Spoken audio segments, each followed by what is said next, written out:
Bonjour. Alors, dans cette vidéo, on va donc commencer le TP7 sur les fonctions syllabes. Et on commence par l'exercice 1, dans lequel on vous demande d'écrire le code on vous donne le code suivant et on vous pose deux questions. Alors, la première, peut-on afficher la valeur de t, la variable t qui est à l'intérieur de la fonction, de u, qui est ici, à la fin de l'exécution de ce code. Alors, testez sur votre ordinateur et dites pourquoi. Et dans la question 2, on vous dit préciser les variables qui sont locales à la fonction et celles qui sont globales au programme, bien sûr. Alors, je copie donc mon code, je le mets sur syllabes. Alors, vous avez bien sûr la fonction qui commence ici, qui se termine ici.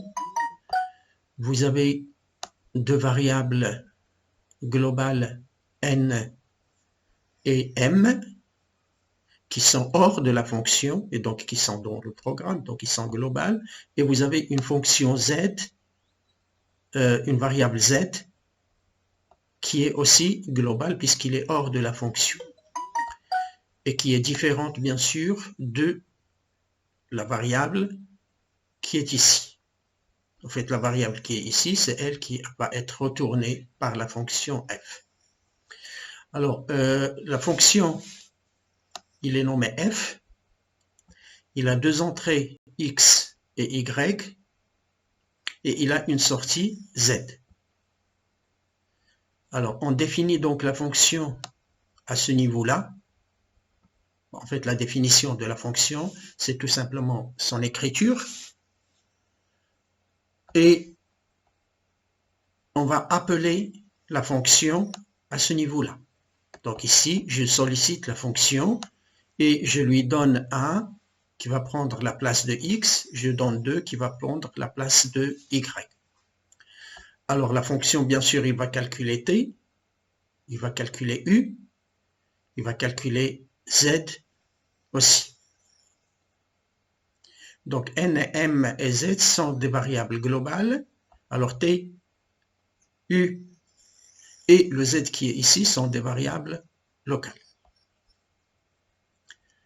Alors si j'exécute la fonction, alors j'enregistre et j'exécute.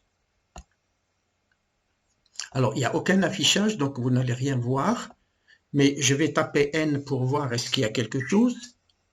Et je trouve que n contient 3, je tape m contient 4, alors je tape z, alors z contient la valeur moins 2, etc. Alors maintenant je tape t, il n'y a rien. Je tape u, il n'y a rien non plus.